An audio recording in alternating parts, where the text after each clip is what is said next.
Welcome to the Group Dentistry Now show, the voice of the DSO industry. Kim Larson and Bill Newman talk to industry leaders about their challenges, successes, and the future of group dentistry. Visit groupdentistrynow.com for more DSO analysis, news, and events. Looking for a job or have a job to fill? Visit joindso.com. We hope you enjoy today's show. And I'd like to welcome everybody to the Group Dentistry Now show. I'm your host, Bill Newman. And I'm always happy to have new guests here, and in particular, somebody that I've known quite a while in the dental industry, who has a real, is well known throughout the industry, not just in the DSO space, but dental industry veteran, worked for a dental distributor for 25 years and is now working in special markets for Adec. I'd like to welcome John Bettencourt to the Group Dentistry Now show. John is the special markets manager at Adec. He said he's been there for 3 years. He is responsible for developing strategies, programs, and relationships for the company's North American special market sector. His particular expertise is in building key customer and vendor partnerships. John works directly with DSO groups and also the dealer networks to identify opportunities to improve efficiencies, suggest scalable dental equipment solutions for growing DSOs and emerging dental groups, and to provide education to the entire dental team. Under John's leadership, Adec has steadily gained market share in the DSO space year over year. So again, welcome to the show, John. Bill, thanks for having me. It's always a pleasure, and I love when you're dating us both. When you mention those long extended time frames. I've been around for a while as well, so yeah, I can definitely feel your pain. But it's good experience. Wealth of knowledge. For sure, yes. And why don't you give us a little bit, so we now have a little bit of background on you. So tell us a little bit. I think most of our audience probably knows who Adec is, but maybe some don't. So why don't you give us a little bit of rundown on Adec? You bet, Bill. So Adec is a leading dental manufacturer worldwide. We've been in business for over 55 years. We're in 100 countries and over 1,300 employees, and we're very proud to say that we still build our equipment here in the U.S. Actually, we're based in just outside the Portland, Oregon area. And if anybody's ever had the opportunity to go out and see the corporate headquarters, it's a beautiful place, beautiful part of the country, and really wonderful opportunity if you can ever get out there to see what Adec has going on. Yeah, it is a special place. It's a special manufacturing facility too. So yeah, welcome everyone. So let's we've got some questions here for John, and this is new for us. So we talk a lot about a lot of different things in the DSO and the dental industry, but we really haven't talked about equipment specifically. So John's going to share his expertise, knowledge on equipment, and really what that means to emerging groups and DSOs and why that's important.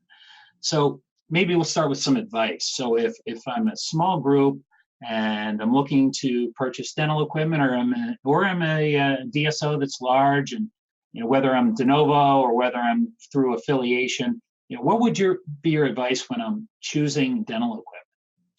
Bill, that's a great question, right? My advice would be we have to look at the big picture of things, right? Not just the initial price tag. Sometimes we might get lost in that.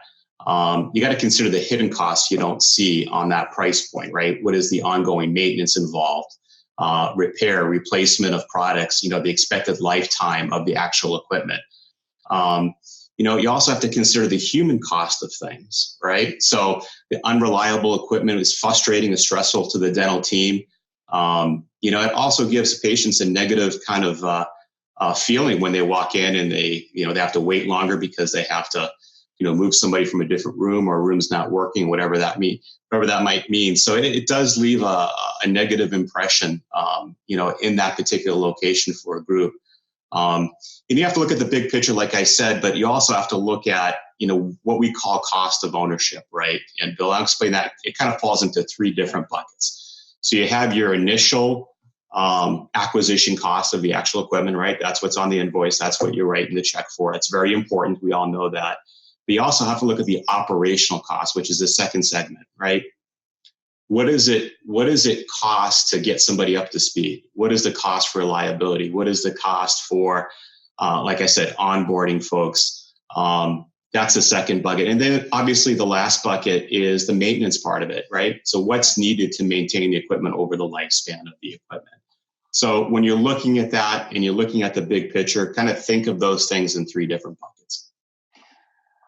And is there a relatively easy way to kind of break that down? I mean, is there a way for you to evaluate what the cost would be for an emerging group or a DSO so they can understand that? Because you're right, when you think about it, normally you first go to what's this going to cost me initially, but there are the other costs that you mentioned that are equally, if not more important in the long run.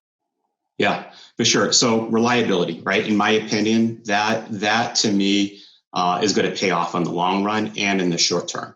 Equipment that works consistently day after day keeps the operatories full, right? It keeps the clinic schedules running on time, running smoothly, staff working optimally. You're going to get production, and that's just the facts, right? When things go well, it all pays off from a production standpoint. So think about it, right? Before you buy, how durable is the equipment, right? That's something you need to consider. What's the expected lifespan of the actual equipment? And is it designed right for the extra demands of a DSO? That's something that I think is really, really important. We don't talk about as much. So when you're looking at costs, take a look at the reliability factor and really consider that as the key to making that decision, because it is a big decision. It's one of the most expensive things that you would really, when you buy something, it can cost quite a bit. But long-term reliability, how long are you going to have it? How long is it going to last? And then, of course, you talked about the maintenance factor as well. Yeah. So in a DSO setting, since you spent the last 3 years really focused in special markets, now, what do you notice as typical? So what's different about the DSO setting, and why is getting the equipment so critical to really a DSO and an emerging group? So a smaller group that's maybe just outfitting a couple of operatories or maybe a new location that they build out. Why is that so important to them? Yeah, so I get asked that question quite a bit. The differences between your solo practice and why things are a little different for groups or emerging markets, and that frankly comes down and how that ties into the equipment. But that really comes down to how much the equipment is used, Bill. Right. So that's probably the biggest difference is when you look at the hours of an organization, a group organization. Not like the private practice where they might be open from 9 to 5, 4 days a week. I mean, group practices are open from 7 a.m. To sometimes 10, 11 p.m. and, sometimes in the weekend. So the demand on that, the different users that come in and use that equipment, obviously that's really important, and it puts some strain on the actual equipment. So, quality, reliability, those are key factors, specifically for groups. Similar to dental schools, right? There's a lot of wear and tear that happen with those dental students. Dental students is probably no one that puts a hurting on dental equipment more than those kids, but DSOs are a close second, right? Again, because of all the things I just mentioned. So there's multiple users, there's longer hours, and all those different things. And 57 out of 62 roughly, dental schools in North America choose Adec, right? And even on those tight budgets, they recognize reliability just pays off. And, the other thing, if you fast forward, what does that mean to new grads coming out? They probably worked with our product before. There's some familiarity with our product. Going into a group that has it or going into a practice that has it, helps some of the onboarding. And again, they feel very comfortable. It's amazing with a lot of these students coming out, the culture is very important where they want to go. They want to have a good culture. They want to have the work-life balance, and we hear that, quite a bit, but they also want to go to an organization that has, quality equipment and has great technology. And I think that's where we play, a big part in this space. And yeah. Yeah, that makes a ton of sense. I mean, we'll go back to reliability again, right? And then, of course, familiarity. So when you're talking about the dental schools, and I think most DSOs would admit that turnover is a big issue. So if they come into an operatory, into a system where they're at least comfortable with the products and the equipment that they have at the DSO, and also it might be a good recruiting tool. So I mean, there's a lot of different, when you really take a look at this, there's a lot of reasons why having something they're familiar with, and of course from a reliability standpoint. So let's talk about this next question. Is really intriguing. I want to hear how you define this. So ergonomics, we hear ergonomics a lot in the dental industry, and I'll be the first to admit, I think I might understand it, but I probably don't know all that ergonomics encompasses. So why don't you tell us a little bit about that? And then, of course, why is it important really for a DSO to even be concerned about that? Yeah, so great question. And you're right. I mean, that term, as you know, Bill, gets used quite a bit. When we develop new equipment, we really like to take the philosophy of working back from the patient, right? The comfort to the patient, to the operator, when they have to come in and see a clinician. And our equipment is designed in a way where clinicians can get healthy posture. That's really important, right? The design of our thin backs and those type of elements that go into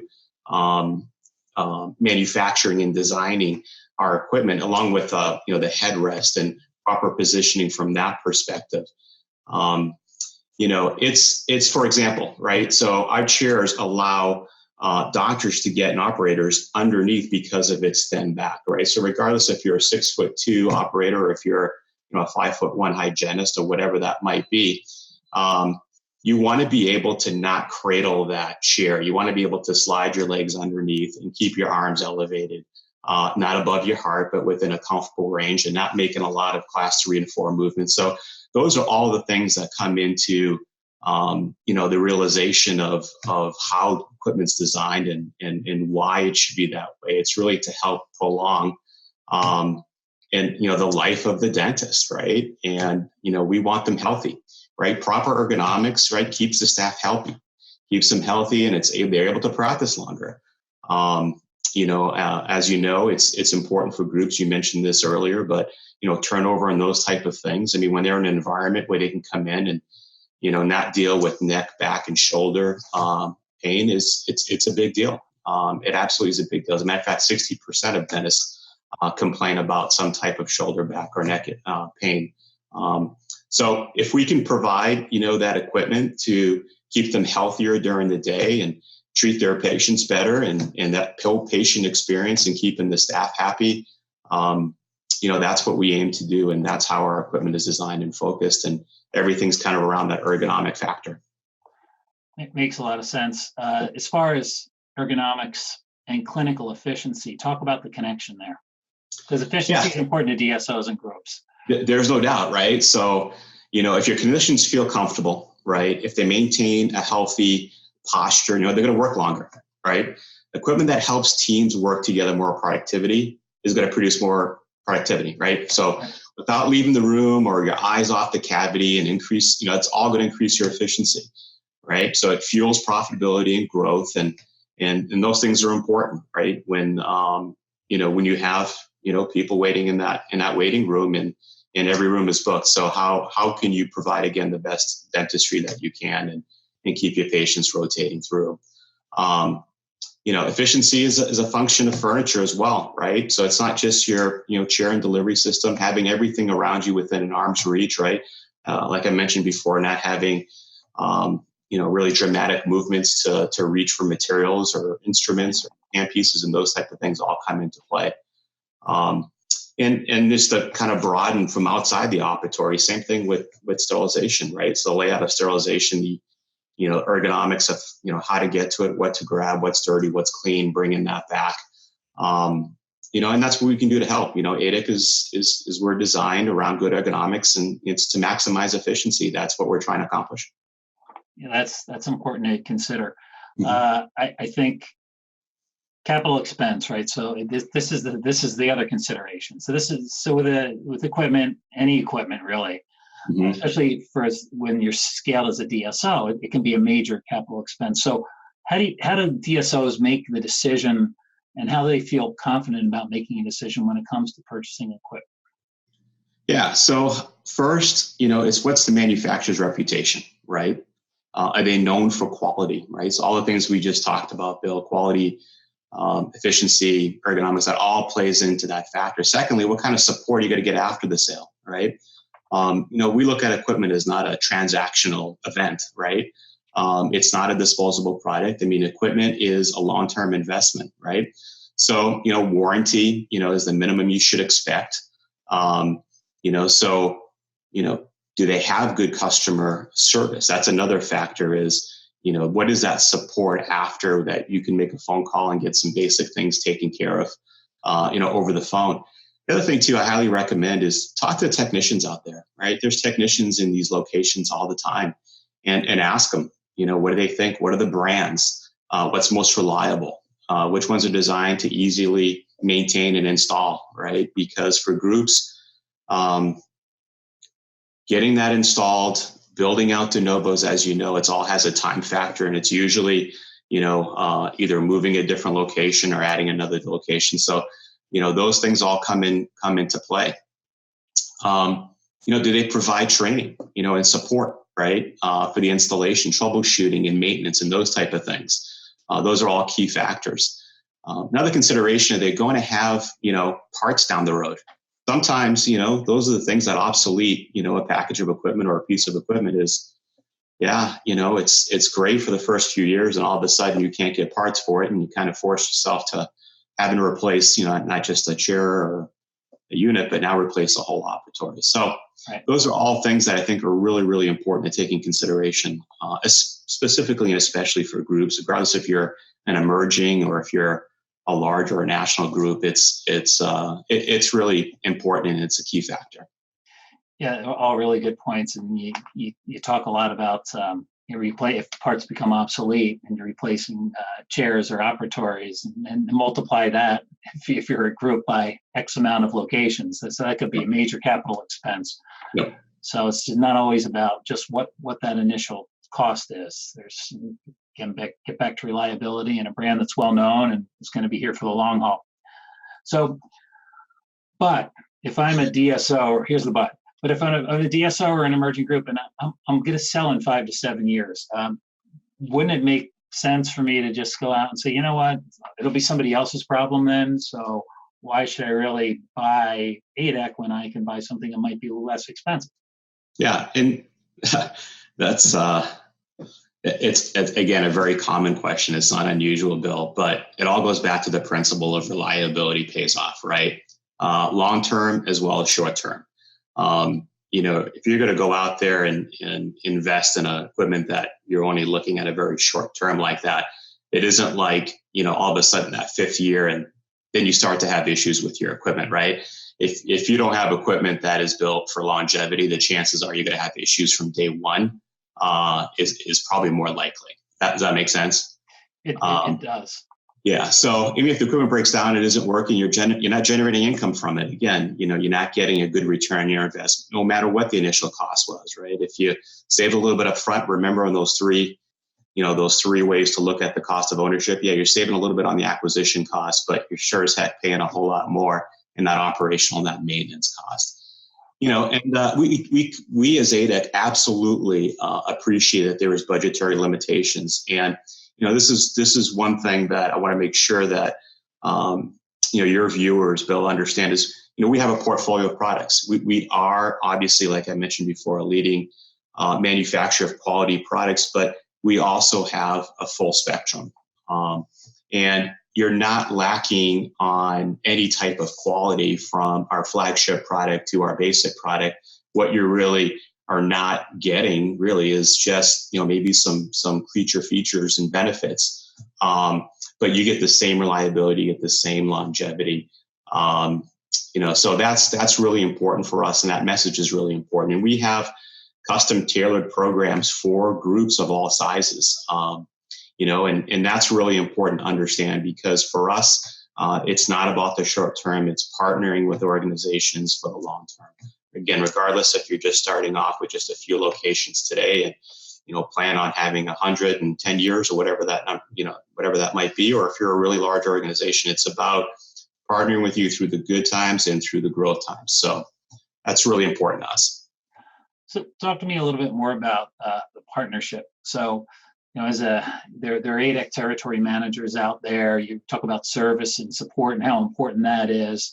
So tell me a little bit more about, what that team can bring to the table for somebody beyond once they purchase the equipment. What can they do for you? Yeah. So That's another key differentiator for Adec. So we have the largest, and sometimes largest isn't the best, but we have the largest. And selfishly we think, and with true humility, I think we have the best sales force out there. And that's important because, again, it goes back to that after the sale support, right? It's a huge advantage for us. We put a lot of focus in our territory managers, which have, by the way, I think an average of about 12-year tenure with us, and there's 70, which is close to 3 times more than probably any other equipment manufacturer out there today. But it's really working with those individual locations, right? Regardless if it's ergonomics, like we talked about, or if it's helping with lighting, what lighting means and how we can help not strain from that perspective. It's seating. It's what we call angles of access also, which is kind of a program we put together to help doctors and communicate with the assistant and how to position to maybe help from limiting, again, reaches and stretches and those things that we see that can cause some health issues. So that's what we do. Our TMs are out there. They're helping these groups. They're helping the individuals within the groups, and we're pretty proud of that. Every single one of our territory managers are ergonomically certified, so they have certification that allows them to go and give CE. Same thing with lighting and our angles of access program. So that's really important. And the feedback and the experience, while I've been focusing in the space here, has been really, really positive because we are helping them physically and we're helping the teams. And for us and for the teams, it's really been a key, differentiator, like I mentioned, for us. Well, that's great to hear. So that's really the sales, the service, the education after the fact that the field, the territory managers can do once a DSO or an emerging group works with you, they decide Adec is the way to go. And it's not just, okay, here's your equipment and we say goodbye. You've got a whole slew of service opportunities, education, and support there after the sale, which is important because not everybody has that. Yeah, our company was started by an engineer, right? And, the vision was, how do we make the dentist's life better, right? How do we make products that are better and make them the best? And that's how we operate today. And we're here to help. That's, like I said, it's through, through the short term and the long term. Yeah, well, that's important to keep in mind. So last question for you. You're at a lot of DSO and emerging group meetings, shows throughout the year, and also dental shows, just general dental shows. So if I'm an emerging group or a DSO, I'm able to see you at one of these meetings and actually have a chance maybe, and it's some of the larger shows anyway, to actually touch and feel the equipment. Yeah, so you're right. I do go to several DSO specific shows, both in every segment, the emerging, the larger national group shows that are put together, and a few of the large shows. The next one I think is New York. I think that's probably going to be the next one that I'll be at, but you'll see me or one of our territory managers at those. But yeah, Bill, I really appreciate it. Anything that, your viewers, they want to get a hold of me, I know that you're going to be sharing my information, but I'd love to meet them at one of these upcoming shows. Would be fantastic. Thank you. Yeah, thank you, John. Yeah, well, actually, that's a great lead-in. So, John, can you just give us your email address, and then we'll actually, for the viewers, so for the listeners, they're going to need to hear it, and then for the viewers, we will post your email address. But what's your email address, John? Sure, it's John Bettencourt, BETTENCOURT @ADEC, and that's A-dec.com. Okay. Well, that's great, John. And thanks again for the information. I really appreciate it. I learned what ergonomics really means, and heard the story behind Adec, and know that you and I both have a tenured career in the dental industry. So. It's always great talking to you, Bill. Thank you for having me on. Yeah, thank you, John. Really appreciate it. The Group Dentistry Now show has listeners across North and South America, Europe, Asia, and Australia. If you like our show, subscribe today, and please tell your colleagues about us.